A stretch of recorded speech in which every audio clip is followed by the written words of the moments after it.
Zip Zip is a 2015 French animated show that came to me as a request from an individual that goes by the name of SPIDEY Fan 1DJ Pizza Boy. That, getting this right out of the way, is very mediocre. SPIDEY Fan came to me and requested me to take a look at this show because he finds this show to be really bad, and wants me to talk about this show because he discovered my channel. Going into this one, I've actually never heard of this show before. Maybe I might have seen the title of this show while I was doing tons of research in order to find as much material to review for Sean's network reviews as I could back in 2022, because I absolutely wanted to get as many shows to review as I could in case I ended up getting requested to review it. Zip Zip legit sounded like a random name that you'd pick out of a hat, which is why I was confused when I first heard the name of this show. Like, what the heck is Zip Zip?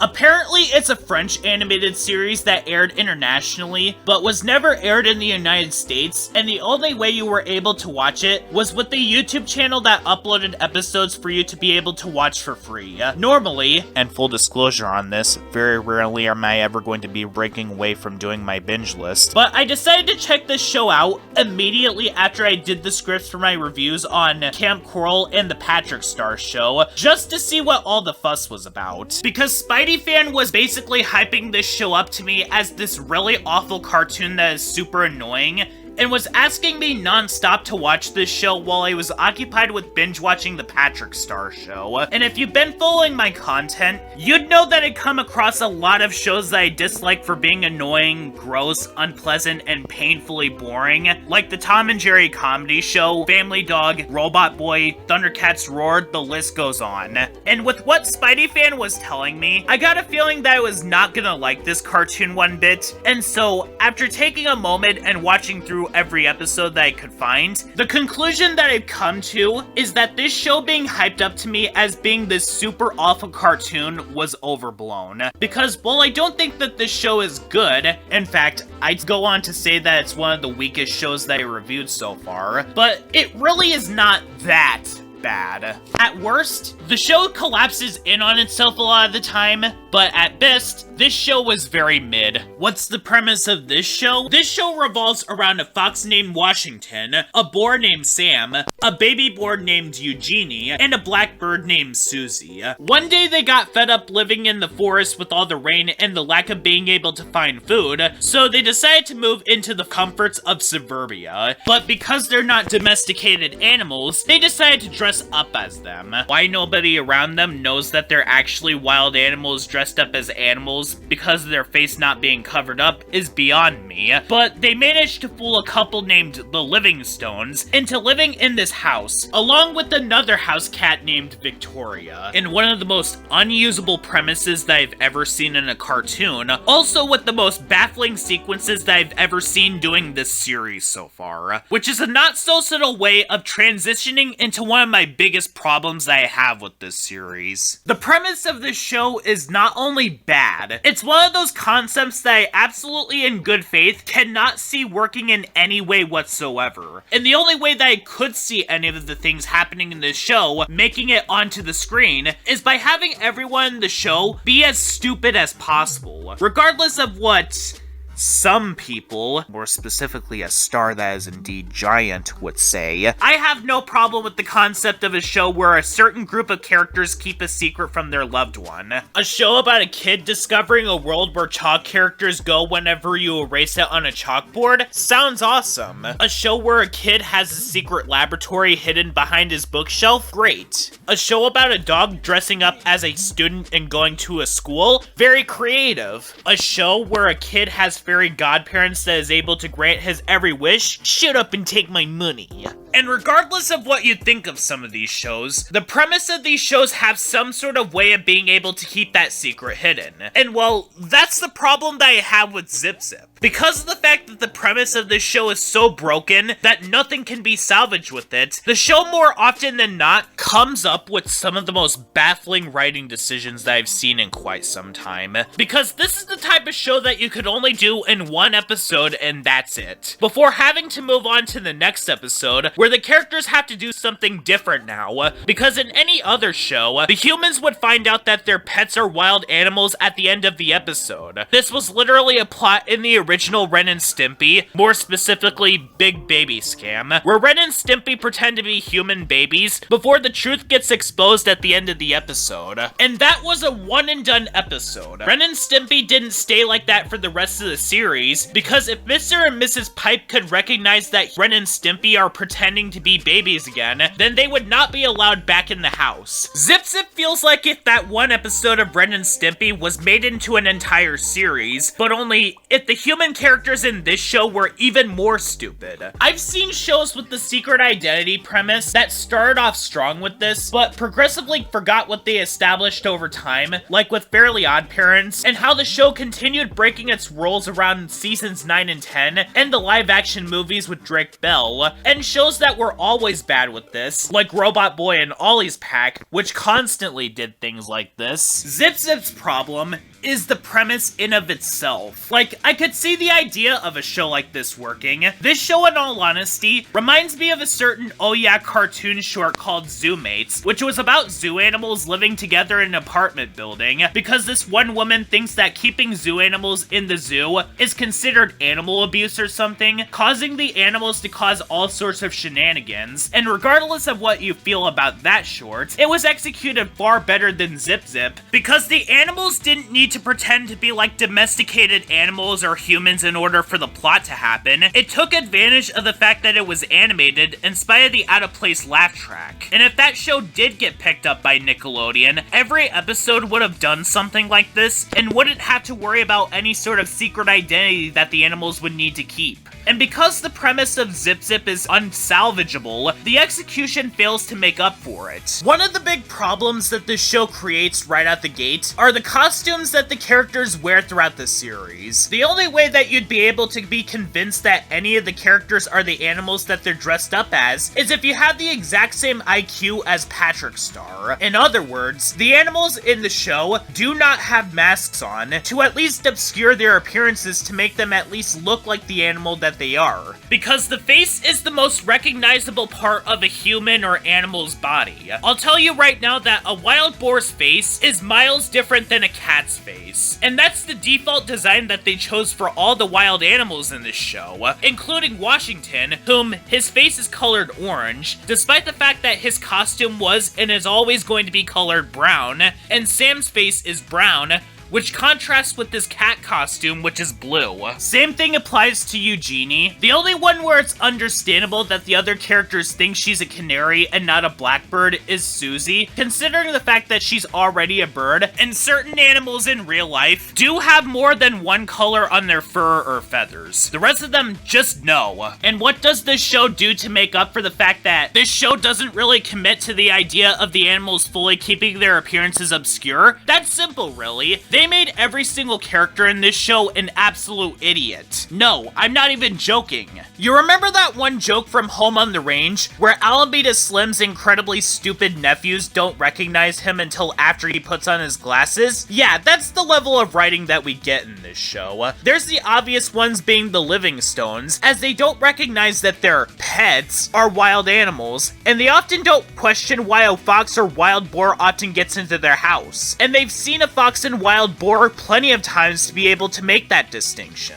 And they literally thought that Mitch was a baby in one episode, and I'm not even kidding, thought that he grew up so fast because Susie removed his bib. But no, every other character in this show is stupid as well. Even Victoria, whom the show portrays as being absolutely intelligent, but yet she couldn't tell that the raccoons have taken the animals' costumes and are now wearing them. I could see Sam acting like this because he's characterized like this, but all of the other characters are like this too. According to this show, the way that you'd be mistaken as a cat or dog is by having the rest of your body except for the face being covered, even though the face is important as well. And as tradition for any show that revolves around any type of character keeping something a secret, this show also fails to do this a lot of the time. While it doesn't get as as bad here as it does in Robot Boy or even Ollie's Pack, there are still times where the show gets downright baffling with the many sequences where the characters take their costumes off at the most inconvenient times. And what's more,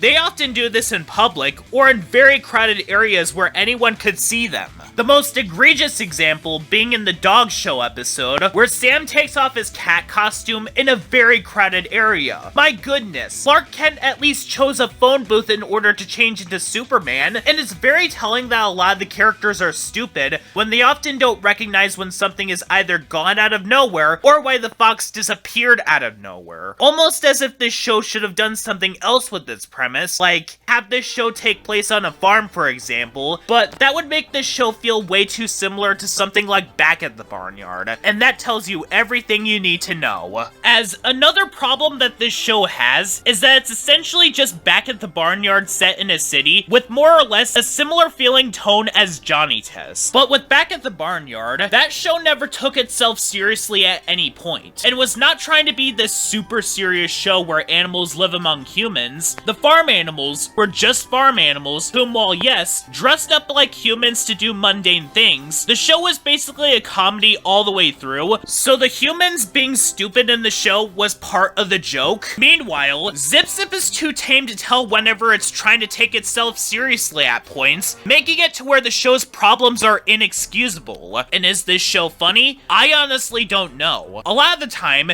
it's hard to tell whether the show is trying to do something humorous or comedic, because the comedy is just non-existent. In the second episode I watched, When Pigs Fly, when Sam and Washington try to find Eugenie because she tied herself to balloons, every single thing or person they try to talk to ends up shooting peas at them. How is this even funny? Isn't it technically established in the show that humans can't understand animals? Or what they also like to do in the show is have its characters do something cringe-inducing out of nowhere. The Double Dare episode, for example, starts off with the Livingstones daring each other to do something humiliating, Mr. Livingstone belly dancing, and Mrs. Livingstone acting like a monkey. That's not funny. That's just cringe-inducing. And in the episode where the raccoons basically take over Washington's life, they out of nowhere ask Sam to do a belly dance. There's no setup, nor is there any sort of reason for why they're asking him to do this. It's just random. Oh, and one other running gag that I really don't like in this show, that I could definitely see other people not liking either, is this one male cat who constantly tries to push himself onto Victoria, or at least it's portrayed as a joke,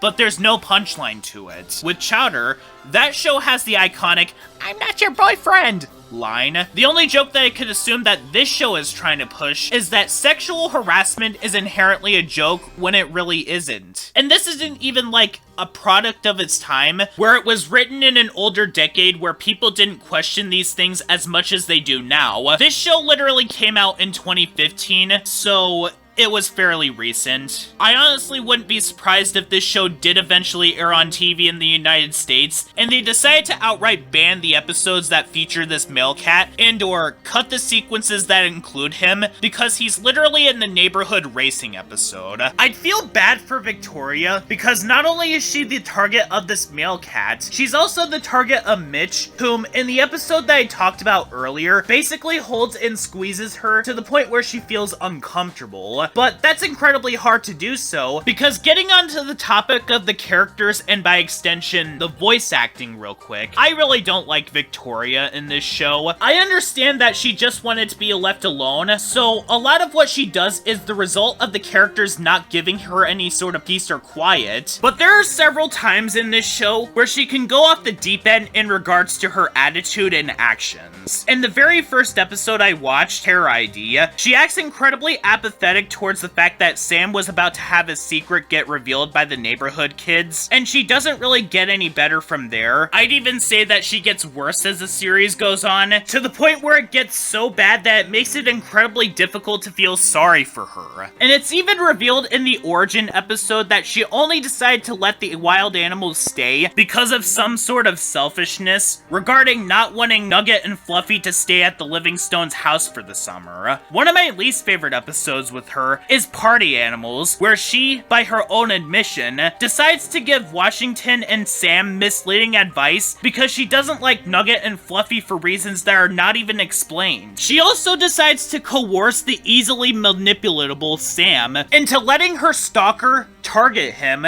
just so that he would leave her alone. And when she deliberately decides to knock down Mrs. Livingstone's art project in Just Like New, causing the others to get unnecessarily stressed out for no other reason than the fact that, oh, Eugenie, Susie, and Sam were being loud. Okay, but the Livingstones should not have to suffer because of it. Not helping in her favor is that she sounds exactly like Twilight Sparkle from MLPFIM, even though she's voiced by Tiffany Hofstetter, although listening to the voice for a while, I thought that she was voiced by Tara Strong. I also don't like Sam in this show because he's obnoxious with how cliche he is. Not only does he speak in a very stereotypical manner that a dumb person would talk like, he's also the fat character who likes to eat stereotype. Yeah, that was done by absolutely no one. That is except Heifer Wolf from Rocko's Modern Life, Mikey from Recess, Patrick Star from SpongeBob SquarePants, Gus Turner from Robot Boy, Chowder from Chowder, Richard Watterson from The Amazing World of Gumball, etc. And they don't do anything with him to really subvert him all that much. Which reminds me, the voice acting in this show is not good. In fact, one problem that I frequently noticed while watching this show, and I don't know if it was the audio balancing on the videos being put on YouTube, is actually the audio quality of the series in general, where sometimes it would be at a high level, but other times, it would be so low that I had to turn the volume up extremely high to hear anything. While the voices in this show don't get nearly as bad as they did in Robot Boy, where nearly every single character in that show sounded bland or downright unbearable, this show doesn't have that. I wasn't really annoyed all that much with the voices, but there are a few that really do get grating the more you listen to it. The vet in particular sounds absolutely ridiculous, and Alvarez and his owner have this very stereotypical sounding snooty voice to them that is just obnoxious. And on top of that, both of them sound exactly the same and obviously have the exact same voice actor. Like, could they not have gotten two separate voice actors to do the voices of these guys? I mean, Eugenie and Susie, while they sound very often too high-pitched in the series, it's obvious that they have two different voice actresses. Alvarez and his owner sounds exactly alike. I guess because apparently every single rich person sounds snooty, am I right? Despite the fact that no, they really don't. But with all of what I've been pointing out with this show, why do I still find this show to be mid exactly? Well, yes, the premise of the show is absolutely terrible, and the characters could be very unlikable at times. Outside of all of that, there's not really all that much to really get mad at with this show. Shows like Robot Boy and Ollie's Pack are far worse, because not only do they have horrible executions, they also have unlikable characters and disgusting content to go along with them. With Zip Zip, well, the characters are only really unlikable in some episodes, and the horrible writing only really shows up every once in a while, because most of the time,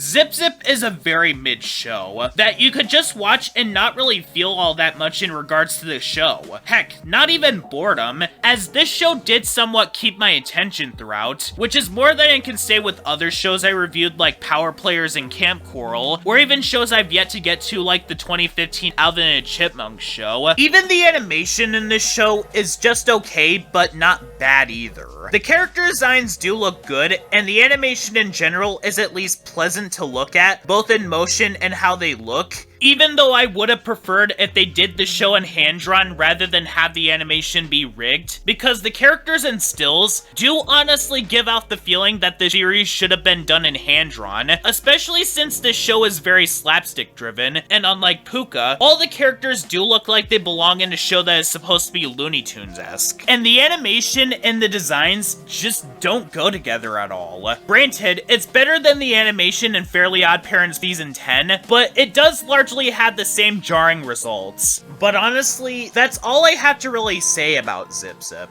It's mediocre at best, and conceptually broken at worst. And with what Spidey fan 1DJ Pizza Boy has been telling me about this show, I was expecting to get something really bad out of this show, something that I would remember for years on end, like the Tom and Jerry comedy show, Family Dog, Robot Boy, The Wild, Ivan the Incredible, Walking with Dinosaurs 2013, Monster Family, Lewis and the Aliens, Thundercats Roar, etc. But it's just not. It's one of the most 5 out of 10 shows that I could ever think of. And as of the time that I'm scripting this, he basically said that he doesn't blame me for finding this show to be painful. Like, he's right on one thing. This show is painful in the sense that it's painfully average, in the exact same vein as Power Players, Bucky O'Hare, Clutter, etc. This show is still better than Power Players because I wasn't as bored with this one, but it's one of those shows that the only way I'm gonna remember it for years on end is by looking back at this review.